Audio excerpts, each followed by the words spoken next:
પવન ફૂંકાયો અને 200ની વધુ વૃક્ષો ધરાશાયી થયા। મધ્ય ગુજરાતમાં વીજ કડાકા ભડાકા સાથે જોરદાર વરસાદથી ઠેર ઠેર પાણી ભરાયા। રિપોર્ટ ખનીજ મંત્રી।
કામગીરી કરવામાં આવી રહી છે।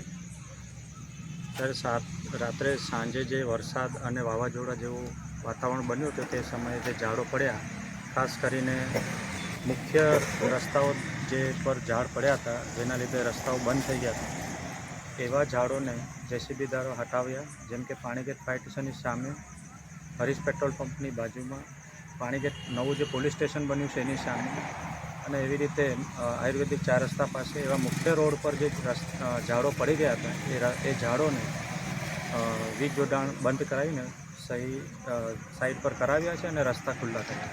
Panigate fire station. શું નામ તમારું? અમિત ચૌધરી।